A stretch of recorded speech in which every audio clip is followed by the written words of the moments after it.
Assim eu oro a Ti, em nome de Jesus, Deus. Você coloca de pé. Evangelho de João, capítulo 5.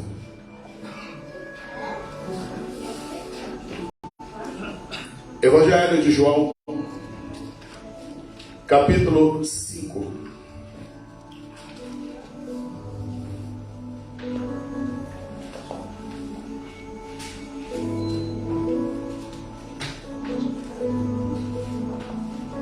Amém? Amém, Jesus. Diz assim a palavra de Deus, verso 1. Depois disso, havia uma festa entre os judeus. E Jesus subiu a Jerusalém. Ora, em Jerusalém há, próximo à porta das ovelhas, um tanque, chamado em hebreu Betesda, o qual tem 5 alpendres. Nesses jazia grande multidão de enfermos, cegos, de mancos, ressecados, esperando o movimento das águas. Pode se sentar, queridos.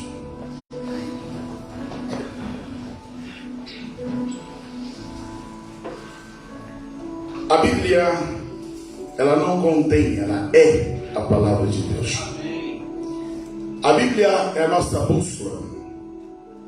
A Bíblia é o nosso guia. É ela que nos conduz, que nos instrui. E a igreja está respaldada na palavra de Deus. O salmista ele diz: lâmpada para os meus pés é a tua palavra, e luz para os meus caminhos. É embasado na palavra que a igreja prossegue rumo ao alvo. E quero, esta noite, repartir com os irmãos nesse texto que é tão conhecido. Todavia, a palavra de Deus, ela se renova. E ela sempre tem ensino aos nossos corações. O evangelista João é aquele que escreveu já no final do primeiro século. Mateus, Marcos, Lucas já estavam escritos. E ele escreve por volta dos anos 90, apresentando Jesus como Deus, combatendo o gnosticismo. Por isso que o Evangelho de João, ele está mais apresentado dentro do aspecto de mostrar Jesus como Deus. Discursos, sermões. João concentra-se nisso para apresentar a deidade de Jesus. Mateus e Lucas se preocupam em apresentar a genealogia de Jesus. Mas João vai além disso. João mostra a origem. Seu primeiro versículo do primeiro capítulo diz: no princípio era o verbo. O verbo ele estava com Deus e o verbo era Deus. Ele estava no princípio com Deus e todas as coisas foram feitas por intermédio dele. Aleluia. Ele é Deus. Deus desde a eternidade. E todos os nuances daquilo em que pela qual João escreveu é para apresentar Jesus é o Filho de Deus na essência do próprio Deus, segundo a pessoa da Trindade. E é isso que João apresenta para nós. E esse texto aqui tem muito a nos ensinar.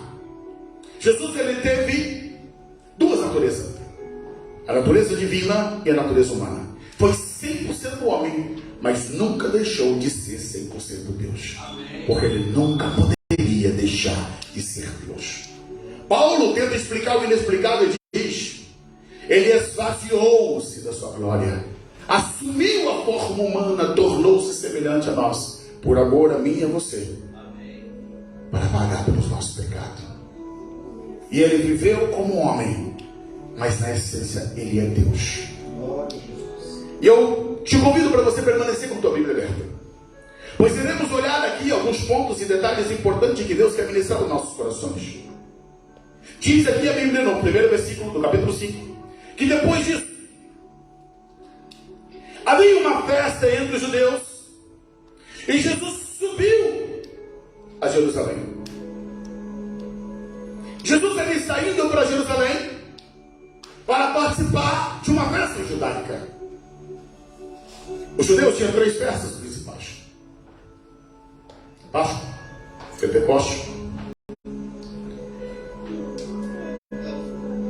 A Páscoa, Pentecostes, que era e a festa dos tabernáculos. E é interessante que em todas essas festas que os judeus tinham como principais e que eles se deslocavam para estar lá, Jesus estava lá. E aqui eu abro o meu primeiro ponto para nós aprendermos. Por que Jesus foi a essas festas? Qual era a razão dele estar ali? Primeiro ponto: ele veio cumprir toda a justiça. E ele, como judeu, ele obedeceu ao Pai em todas as coisas. Obediência é o princípio de vida para quem quer agradar a Deus. A vida não pode ser um achismo. Eu acho que é assim, eu penso que é assim, eu deduzo que é assim. Deus não trabalha com o nosso achismo. Deus trabalha com seus princípios. E Deus havia estabelecido esses princípios para os judeus. E Jesus, ele se desloca e vai até as festas judaicas. Mas aqui tem um ponto que me chama a atenção. Por quê? A Bíblia está dizendo que ele vai a Jerusalém, tem uma festa. João não diz qual das festas que está ocorrendo. Possivelmente seria a festa da Páscoa. Significava que Jerusalém estava cheia, lotada. Se você olhar para o capítulo 2, vamos encontrar Jesus ali, fazendo o quê? Purificando o templo, com azorrague, bradando e dizendo: vocês estão fazendo da casa do meu pai um covil de ladrões e salteadores. Mas agora Jesus volta para Jerusalém para participar da festa. Pastor, o que isso nos ensina? Escuta, o fato dos homens errarem não muda o projeto de Deus. O sistema sacerdotal em Jerusalém tinha problemas. O sistema religioso tinha problemas. Mas a festa não era dos homens, a festa era de Deus. Aleluia. E é por isso que Jesus vai para ali. Jesus teria todos os motivos para não ir para o templo de Jerusalém. Porque lá, os saduceus, o sistema sacerdotal, havia uma corrupção que estava ali impregnada no sistema religioso. Mas Jesus foi ali. Por quê, pastor? Porque ele estava indo para a casa do Pai, para cultuar ao Pai. Muitas pessoas hoje dizem: olha, eu não vou mais à igreja, porque na igreja tem pessoas assim, tem pessoas assadas, tem problemas na igreja. Sim, queridos, a igreja não é perfeita, mas é o lugar onde Deus estabeleceu para tratar da nossa vida. É o aprisco, é o rebanho de Deus, é onde somos ministrados, somos sarados, é onde Deus trata da nossa vida. Quando as pessoas que perdem o céu, porque olha, para ser crente igual fulano, prefiro não ser. Beltrano, ciclano, não sei quem, apronta e depois vai para a igreja. Querido, não olha para isso. Foca a sua vida com Deus. O importante é você agradar a Deus. É Ele que seu culto é dado, é Ele que você adora, é Ele que você serve. Não deixe o erro das pessoas se tornar pedra de tropeço no teu caminho. Glória a Deus. Aleluia. Os erros de Jerusalém não foi empecilho para Jesus chegar lá. Mas as pessoas deixam de cultuar a Deus, deixam de adorar a Deus, porque conseguem enxergar problemas. Mas Jesus via todos aqueles problemas. Tanto é que, se você voltar para o capítulo 2, ele derruba as mesas dos cambistas, ele destrói a gaiola dos pombos, os animais, expulsa os vendedores do templo. Mas ainda assim, mesmo não concordando, ele vai ali para cultuar a Deus, cultuar o Senhor. O teu culto a Deus é o momento de você se alimentar. Vivemos um tempo hoje onde as pessoas estão pensando em ser desigrejados. Eu preciso de pastor para me pastorear. Queridos, isso não é igreja. O Senhor estabeleceu os ricos pastores para cuidar do rebanho. Foi Ele que estabeleceu. É a palavra de Deus, é o princípio de Deus. Ninguém é uma ilha, ninguém sobrevive sozinho. A igreja é apresentada como o corpo de Cristo. cenário é o corpo. Ele é formado por vários membros interligados, interrelacionados, comandado pelo cabeça. Cristo é o cabeça da igreja e todos os membros são comandados pelo cabeça. A partir do momento que o membro desliga-se do corpo, ele deixa de ser membro. Deus te livre e guarde, mas se você arrancar uma mão, ela não é mais uma mão, porque ela vai apodrecer, ela vai se tornar um membro deslocado do corpo e nunca cumprirá a função de mão, porque está fora do corpo. Qualquer parte do teu corpo que você arranca do corpo não cumprirá mais a sua função, porque não tem mais a cadeia de comando sobre ela. E Jesus, ele nos ensina fortemente, irmãos, essa grande lição de ir até o templo de Jerusalém, mesmo vendo que as coisas ali não estavam dentro daquilo que Deus queria. Vai chegar um tempo, irmãos, que Deus colocará as coisas em ordem. Agora, uma coisa você tem que ter no teu coração: não tente fazer aquilo que compete somente a Deus. Existe uma coisa que você pode fazer e nenhum outro pode. É você abrir teu coração para Deus. O processo de mudança começa com você. Mas o grande problema do ser humano é que ele quer mudar a vida de A, de B, de C e de D, mas não começa o processo de mudança da sua vida. O marido quer mudar a esposa quer mudar o marido, o pai quer mudar o filho quer mudar o pai, mas não começa a mudança no seu interior. As coisas começam a acontecer quando você começa uma mudança dentro de você. Você deixa Jesus reinar na tua vida, no teu coração, no teu interior, e aí essa mudança se processa na tua vida. E através de cada um de nós sendo mudados, tocados pelo Senhor, a igreja, ela sofre toda transformação e mudança, crescimento, maturidade, e vamos chegar à estatura de Cristo Jesus. Jesus nos ensina isso. Eu preciso cultuar a Deus. Eu preciso estar onde Deus quer que eu esteja. Quando nós olhamos para o nosso irmão Noé, que fez aquela grande arca, Noé ficou mais de um ano dentro da arca. Era agradável estar dentro da arca, pastor? Não deve ser, não. Imagine um ano lá dentro. Animais, barulho, cheiro. Mas eu te digo, melhor dentro da arca do que fora dela. Pode não ser agradável, mas ali estava salvo.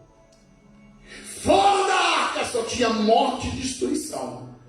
Dentro da arca tinha problemas, mas tinha salvação.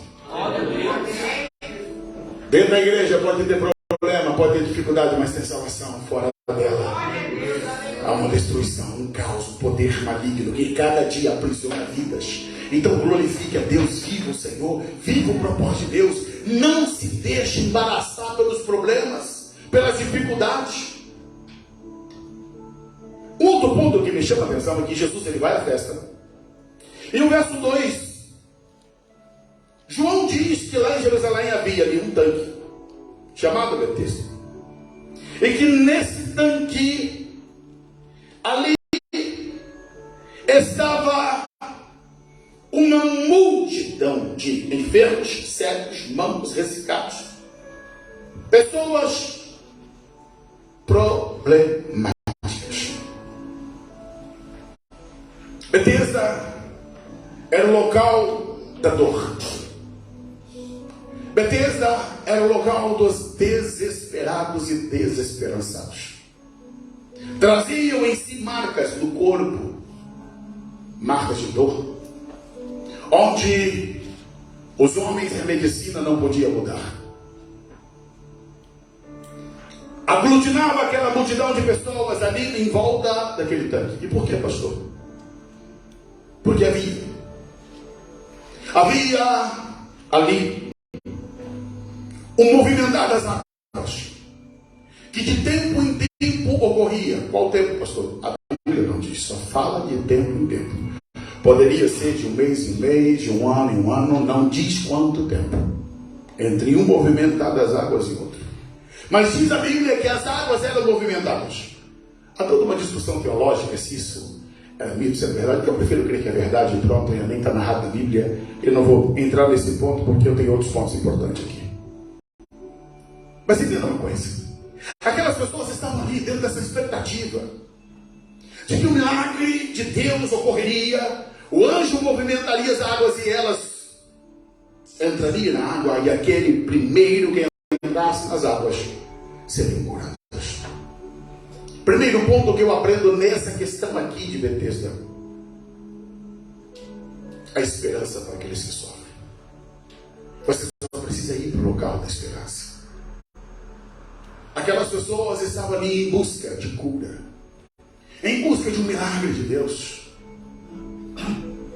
É melhor você estar em um local onde se busca Deus do que você estar em um local onde as pessoas não sabem para onde irão na eternidade. Aquelas pessoas estavam ali, algumas frustradas, decepcionadas, arrasadas. Porque deixa eu dizer uma coisa para a igreja. Eu chamo a sua atenção, olha aqui para mim. Deus não te fez para sofrer. Deus não fez você para o sofrimento. Doenças, choro, dor, decepções, isso nunca fez parte do projeto original de Deus. Pois a Bíblia diz que tudo quanto Deus fez era muito bom. Mas por que, pastor, então sofremos tanto? Por que passamos por tantas e tantas decepções e choramos tanto na vida? Por causa de uma coisa chamada pecado. A Bíblia diz que por um homem entrou o pecado no mundo. O pecado entrou a morte passou a todos os homens, por isso todos pecaram. O pecado trouxe a reboque sofrimento, dor, tristeza, tudo isso que nós vemos no planeta Terra é resultado do pecado. Não fazia parte do plano original de Deus. O mundo é hoje uma grande Betesda. Pessoas em toda parte do mundo sofrem, choram, lamentam suas dores. Nesse momento que aqui estamos cultuando, hospitais estão cheios, famílias estão desesperadas, pessoas estão gritando de dores, à espera de um milagre, à espera de um agir, de algo de Deus que arranque delas esse sofrimento. No nosso coração há uma esperança, pois a Bíblia diz que quando Jesus voltar para buscar seu povo, para buscar a sua igreja, nós iremos para um lugar onde não há dor, não há choro, não há morte, não há pranto. As coisas velhas serão passadas, eis que tudo se fará novo, e o próprio Deus enxugará dos nossos olhos toda lágrima. Há um projeto de voltar ao original, onde tudo isso vai passar.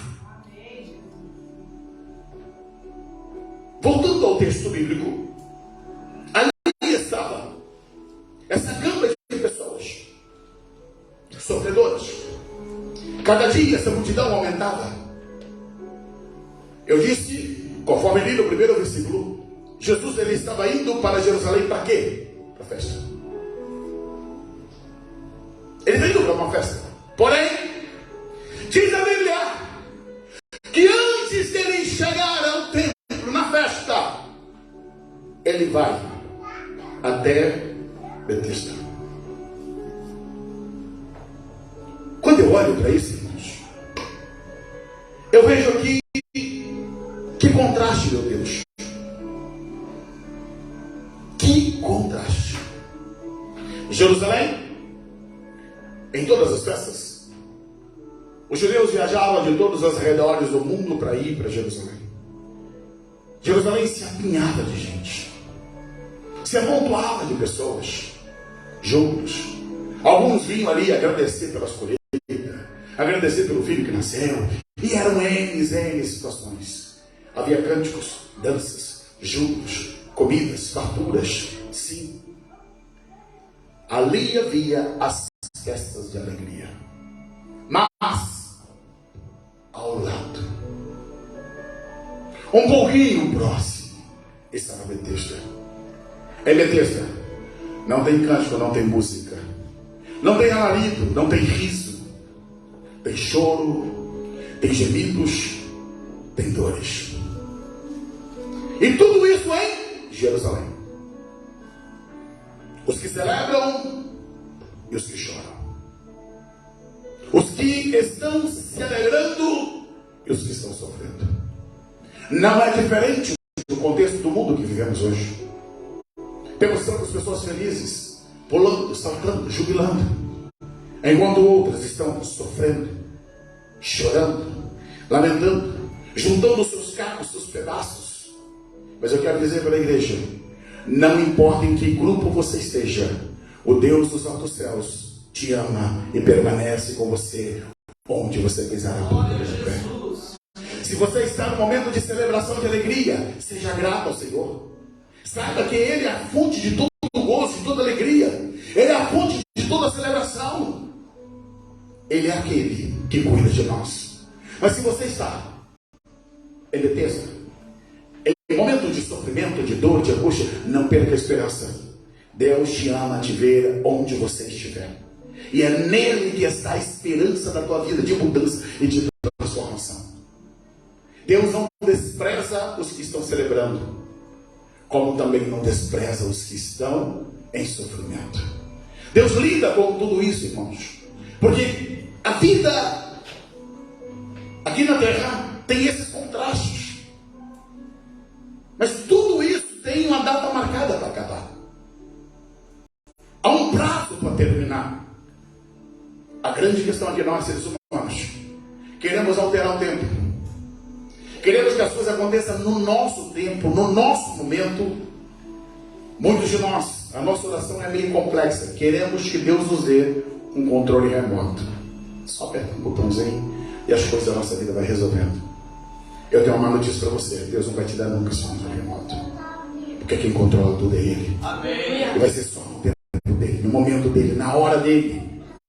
E é por isso que você precisa crer, confiar, acreditar, caminhar com Ele.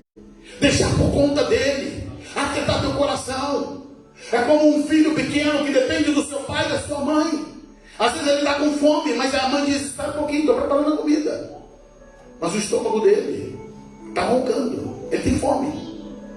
O fato dele estar com fome enquanto a comida está preparando significa que sua mãe e seu pai não ama? Não. Está sendo preparado. Vai chegar o momento que ele vai sentar à mesa, vai se alimentar, vai saciar. Ei, pode estar roncando o teu estômago, pode estar roncando o sofrimento, pode estar doendo dentro de você, mas o Pai já está preparando um lugar de glória, de refrigério, para saciar a sua alma, teu coração, a tua vida. Tem um tempo de Deus para finalizar e terminar todo esse sofrimento da tua vida. Mas o que você precisa é crer, confiar, acreditar, permanecer em Deus. Aleluia. Jesus ele vai para esse local de Betesda.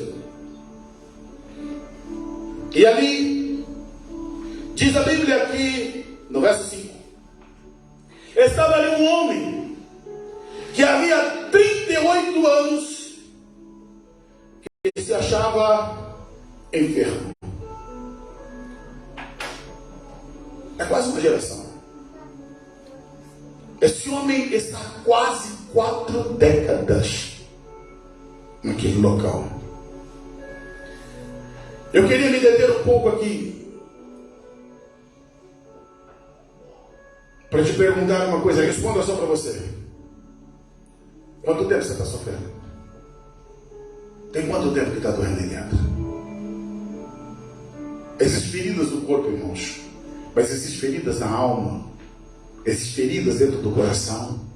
Existem feridas interiores que muitas vezes as pessoas não conseguem perceber, não conseguem ver. Mas o Deus dos altos céus, Ele vê, Ele enxerga. E o Deus que nós cremos, que servimos, que adoramos, Ele é querido em tratar seres humanos. Ele vem ao nosso encontro, porque não é o paralítico que foi encontrar-se com Jesus. É Jesus que vai ao encontro dele. Por mais que você se esforce, entenda, é Deus trabalhando em teu favor, é Deus cuidando de você, é Ele criando meios para cuidar da tua vida. Jesus foi até Betesda para encontrar com aquele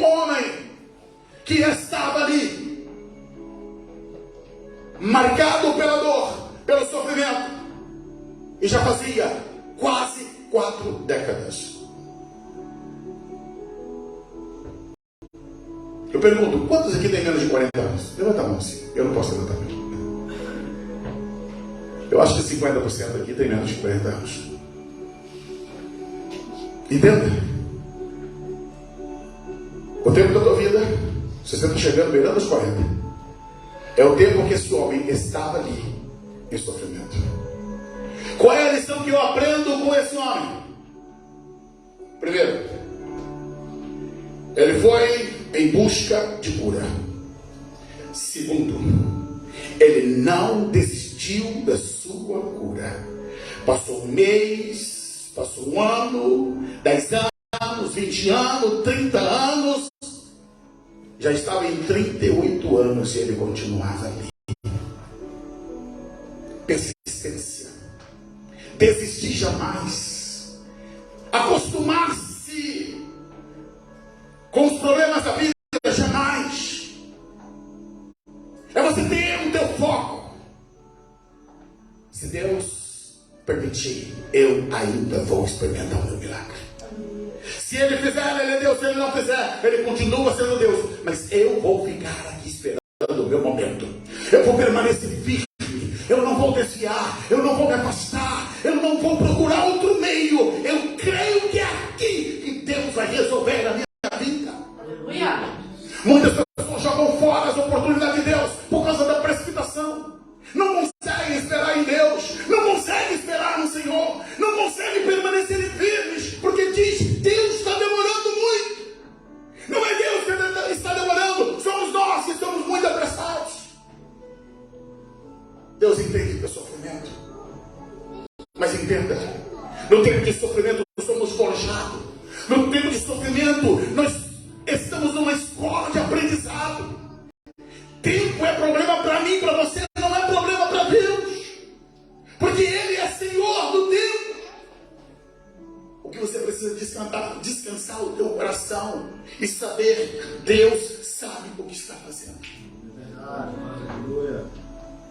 Não tome caminhos precipitados. Não saia da presença de Deus. Não saia do lugar da misericórdia. Betesda significa casa da misericórdia. Não saia da misericórdia de Deus. Jeremias diz: a razão de não sermos consumidos são as misericórdias do Senhor. E elas se renovam a cada manhã. Aleluia. A cada manhã as misericórdias de Deus são renovadas. E é por isso que eu e você permanecemos vivos e de pé por causa das misericórdias dele. Jesus então vai até aquele local, encontra-se com esse homem que já estava ali há 38 anos, quase 40 anos. E aquele homem não sabia quem era Jesus. Ele não conhecia. Ele não tinha tido ainda uma experiência com Cristo. Ele estava cercado por uma multidão de pessoas sofredoras, desalentadas, mas eram todas da mesma paridade dele, sofridas. E a única esperança que ele tinha era o tanque. Só o tanque.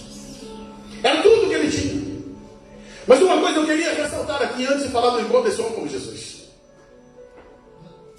É que esse homem, nesses quase 40 anos, deve ter visto muitas pessoas entrarem naquelas águas e ir embora curada.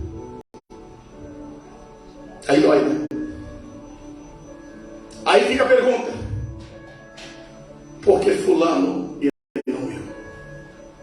Deus, por que eu sofro e fulano é tão abençoado? Por que fulano recebe a cura e eu permaneço na minha doença? Por que fulano prospera e eu não consigo prosperar? Por que as coisas acontecem no lar A, B, C, D e no meu não? Esse homem tem que conviver, lidar com isso. Também teve que lidar com o desaparecimento de outros. Cadê aquele cego? Morreu. E aquele outro também já morreu. Para esse homem ficava aquela expectativa: se eu não conseguir entrar naquele tanque, eu vou morrer aqui. Porque muitos já haviam perdido a vida. Ele passou boa parte da vida dele naquele local, marcado e cercado por pessoas, mas ao mesmo tempo coração solitário, sozinho.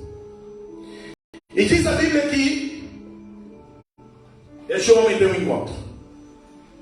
Verso 6. E Jesus, vendo esse deitado, e sabendo que estava nesse estado havia muito tempo.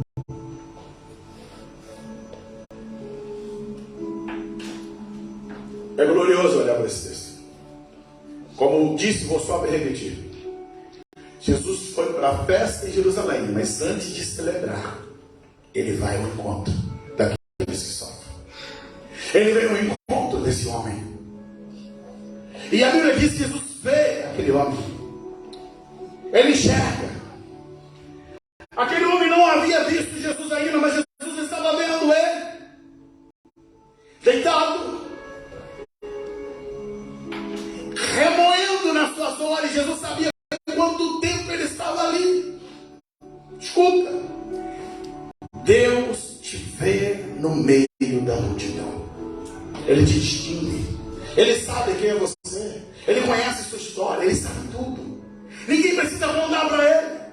Ninguém precisa ir lá dar relatório da tua vida para ele. Ele sabe tudo o que você precisa. E ele vem ao nosso encontro para nos socorrer, para nos ajudar.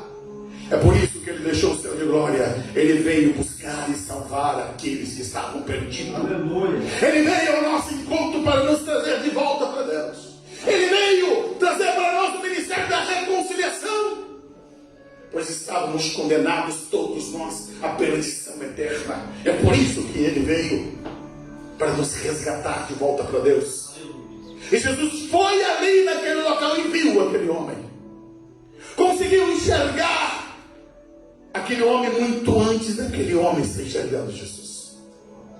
E a Bíblia fala que o Senhor se aproxima dele, sabe o estado dele, sabe que está doendo, sabe que está sofrendo, e fala com ele.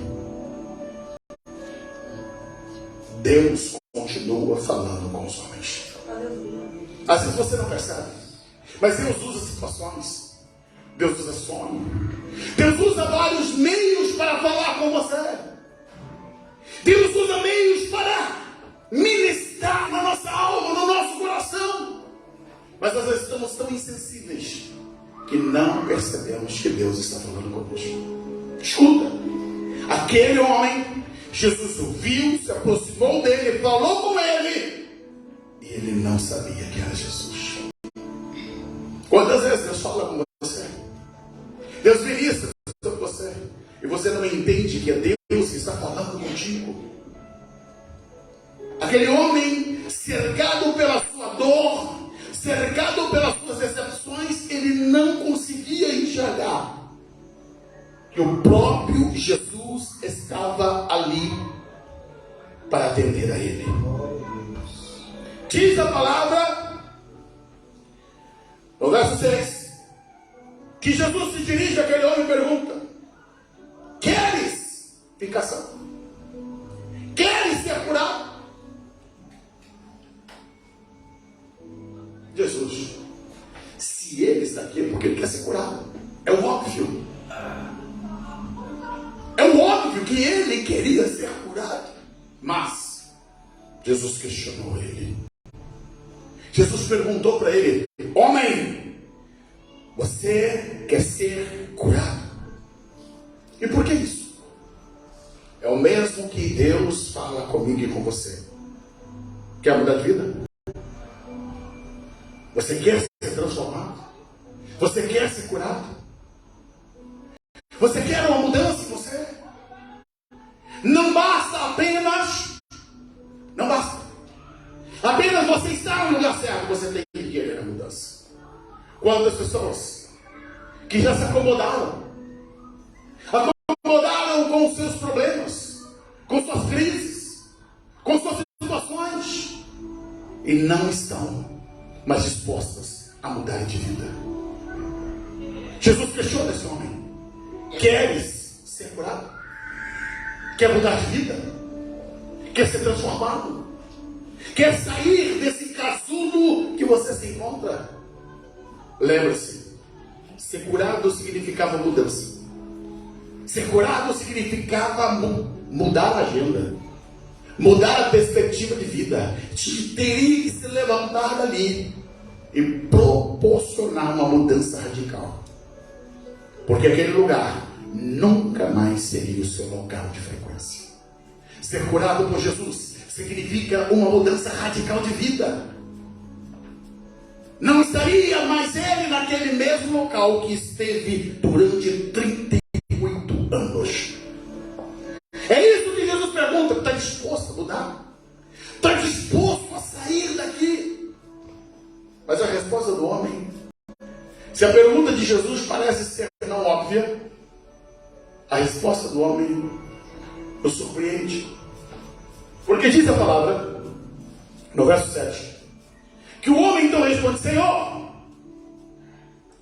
não tem homem algum que, quando a água é agitada, me ponha no tanque. Mas enquanto eu vou, desce outro antes de mim. O que encontramos esse homem? Ele não responde, ele tinha que responder sim ou não. Mas não é isso que ele responde. Ele responde uma mágoa. Ele responde extravasando o que tem uma dor dentro dele. Ele diz: eu estou sozinho nessa, Senhor. Eu não tenho ninguém que me ajude. Eu estou aqui largado, abandonado. Eu não tenho amigos, eu não tenho família. Eu não tenho ninguém que consiga me ajudar. Eu até enxergo as águas sendo movimentadas. Eu quero ir lá, mas meu corpo não reage, meu corpo não me obedece. O comando da minha mente não permite que o meu corpo ande até lá. E me falta um braço, me falta um ombro, me falta alguém que me levante, me falta alguém que me carregue, me falta alguém que me coloque lá. E antes de eu chegar lá, alguém entra primeiro que eu, recebe o milagre, e eu permaneço nessa. Eu fico a pensar em quantas das vezes que esse homem, talvez desesperado, tentou rolar, tentou chegar lá, mas ele não conseguiu, porque seu corpo não tinha força suficiente para isso. Por isso ele agora, depois de 38 anos, tem mágoas, tem tristeza, e por isso ele não consegue nem responder que ele quer ser curado. Ele apenas lamuria, lamenta a ausência de alguém que pudesse ajudá-lo a sair dali. Eu queria sua atenção nesse momento. Deus sabe o que você passa. Deus entende o teu sofrimento. Mas talvez você esteja usando o foco errado. Você pode estar culpando teu pai, tua mãe, teu marido, tua esposa, teus filhos. Nós sempre tentamos arranjar um culpado para a nossa dor, para o nosso sofrimento. Transferimos para outros a nossa responsabilidade.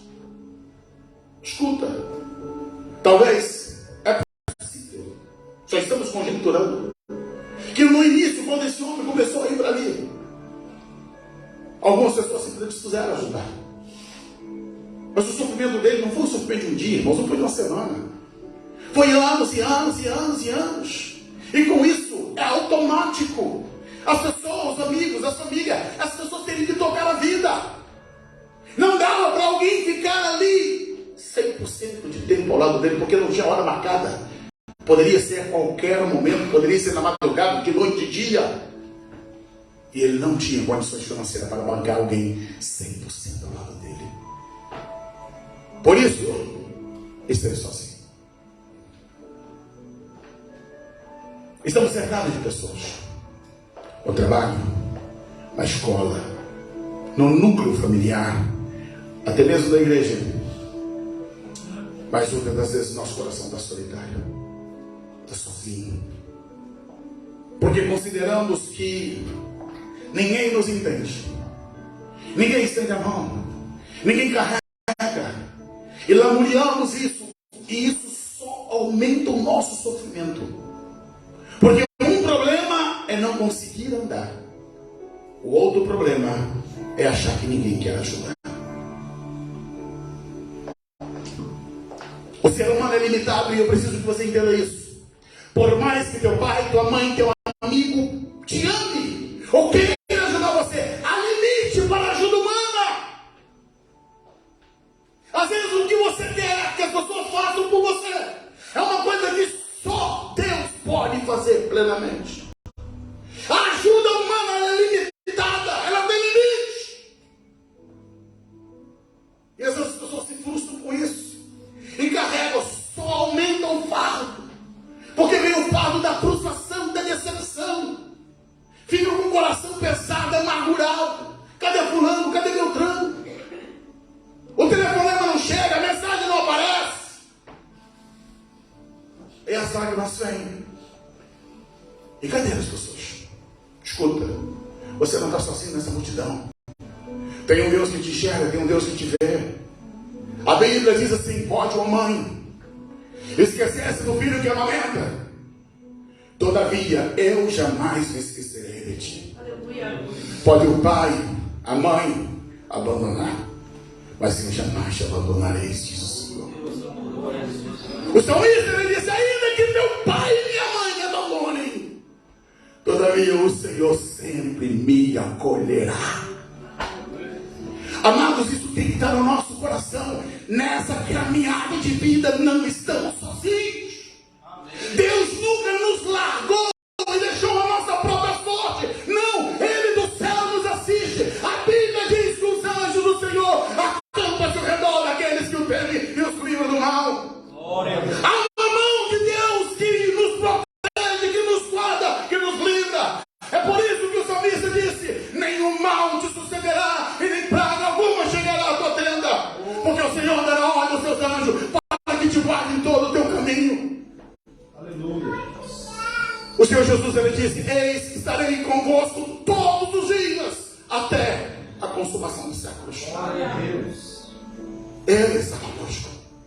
Ele vem em nossa direção. Somos nós que às vezes não percebemos. Somos nós que às vezes não notamos a presença dele. E aquele homem faz toda a sua lamúria diante de Jesus, dizendo: Senhor, ninguém me ajudou, ninguém fez nada por mim, e por isso as águas se movimentaram várias vezes nesse período, mas eu nunca consegui entrar no tanque a tempo de receber o meu milagre. Mas aqui tem uma revelação forte, irmãos. É que ele está relatando isso para o Deus Emanuel. O Deus conosco estava ali diante daquele homem, ouvindo suas lamúrias, ouvindo a sua dor, ouvindo tudo aquilo, e ele não percebia que o próprio Deus estava ali diante dele. Ele estava lamentando porque ele não teve uma oportunidade de ser curado como o mover das águas pelo anjo. O Senhor que criou o anjo, que ordenava aos anjos, o próprio Senhor que comanda estava ali diante dele. O que Deus tem para nós, irmãos, é muito maior do que a nossa expectativa. O que Deus preparou para o seu povo vai muito mais além daquilo que nós podemos imaginar. Aquele homem nunca poderia pensar que no ápice do seu sofrimento, quando a desilusão tivesse já batido, ele teria um encontro, não com o anjo, mas com o Senhor dos anjos, com o Criador, com o Todo-Poderoso. E ali Jesus olha para aquele homem que não o reconhece, que não sabe quem é ele. E Jesus fala para aquele homem: olha, levanta-te, levanta-te, toma o teu leito e anda. Eu fico imaginando,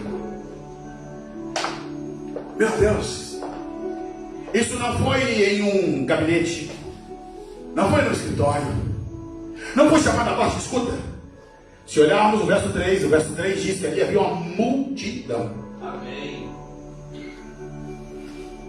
Uma multidão de gente sofrendo. Jesus trata com aquele homem ali.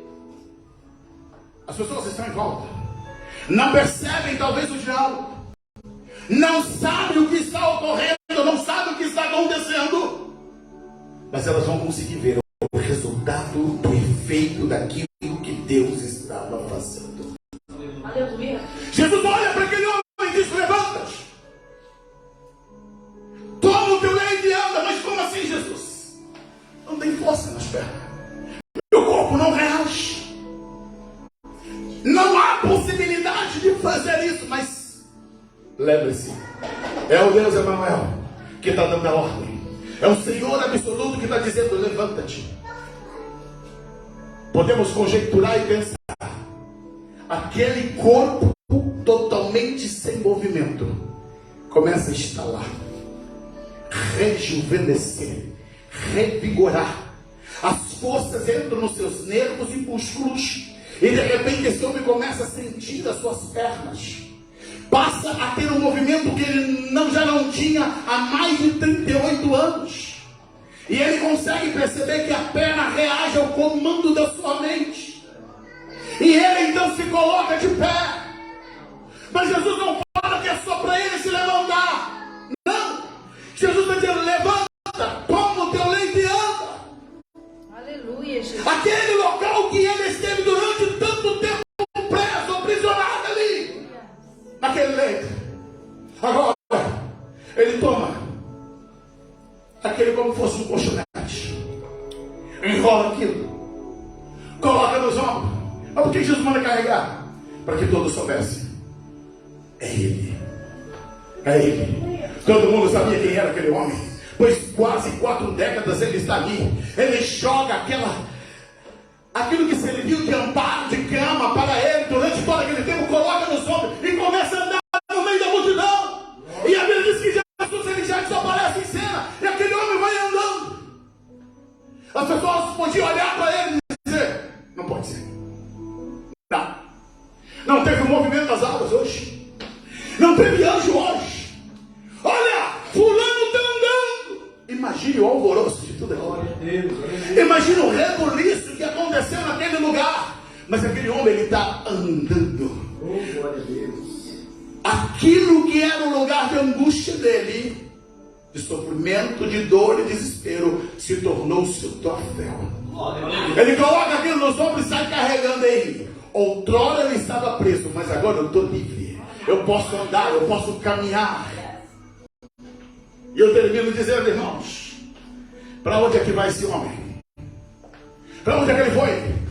Ei, ele sai de Betesda, atravessa a rua, e ele caminha, ele vai para o templo, ele vai para a celebração, ele vai para a festa, ele vai se alegrar, porque ele tem que agradecer. Deus fez um milagre na minha vida. É lá que ele encontra com Jesus de novo. Jesus encontra ele de novo, e ele vai saber que foi Jesus que mudou a vida dele. Porque até então ele nem sabia. Ele só experimentou o milagre, mas ele estava lá no templo. Aleluia. Um detalhe: no templo, mancos, aleijados, cegos não podiam entrar no templo. Aquele homem ficou quase 40 anos sem poder entrar ali. Mas no mesmo dia que ele foi curado, no dia que ele experimentou a cura, ele disse: Betesda nunca mais. Ali chega. Agora eu vou salmodiar. Agora eu vou me alegrar. Agora eu vou celebrar. Deus mudou minha vida. Deus mudou minha história. Deus transformou-me. E eu vou viver o novo. Glória. Se coloca em pé. Aleluia. Aleluia. Glória a Deus. Levanta-te, toma o teu leito e anda. O verso 9 diz: logo, aquele homem ficou são, tomou o seu leito e andava. E aquele dia era sábado, estava cheio, estava lotadas as ruas de pessoas que tinham ido cultuar. Mas o maior culto tinha acontecido ali em Betesda. A maior manifestação de Deus tinha sido em Betesda. Ali havia um homem sarado, curado, restaurado, renovado, que iria voltar para casa, um novo homem, Aleluia. para viver uma nova história, para viver um novo tempo, para viver um novo Deus. Deus tem uma nova história na tua vida. Talvez você entrou aqui como esse homem, com várias partes da sua vida doendo, machucado, ferido. Mas hoje Deus quer que você se levante para viver o novo, para experimentar o novo, para sair daqui transformado e mudado, para celebrar a tua vitória na tua vida. Vou pedir para você fechar os seus olhos. Se tem alguém aqui que adentrou as portas desse tempo, que está afastado do Evangelho, que ainda não entregou a vida para Jesus e que quer fazer isso hoje, hoje Jesus está te chamando. Hoje Jesus quer tocar em você, Ele quer curar a sua alma, seu coração, quer mudar o seu estado de pecado e te transformar em filho de Deus. Deus quer mudar a tua história, mudar teu destino eterno. Tem alguém que está afastado do Evangelho, tem alguém que ainda não entregou a vida para Jesus? A tua oportunidade é agora, a tua oportunidade é hoje. Jesus te chama, Ele quer mudar a tua história, quer mudar a tua vida. Vem, isso. Deus vai fazer algo novo na tua vida pelo poder do nome de Jesus. Nós cremos em milagre. Eu creio. Deus vai fazer, Deus vai mudar, Deus vai transformar. Tem mais alguém? Obrigado. Venha, há poder no nome de Jesus para mudar, há poder no nome de Jesus para transformar. Deus não perdeu o controle do mundo, Ele não perdeu o controle da tua vida. Ele vai mudar a tua vida, Ele vai mudar a tua história. O Deus Emanuel está conosco, o Deus de Jacó é o nosso refúgio. Nele há cura, nele há salvação, libertação, transformação, mudança de vida. Aleluia. Tem mais alguém? Nós queremos orar para encerrar, mas hoje é o teu tempo de oportunidade, é o momento de Deus para você. Nós também queremos orar pela Carol. Carol já assumiu o compromisso lá no gabinete, mas hoje ela quer oficializar a vida da igreja, hein, Carol? Glória a Deus. E nós vamos orar por você. Estenda tuas mãos para cá. Aleluia, Deus!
da tua igreja em ti. Que o teu milagre, que a tua resposta, Deus, chegue até cada coração daqueles que estiveram, Senhor, cultuando e adorando o teu nome.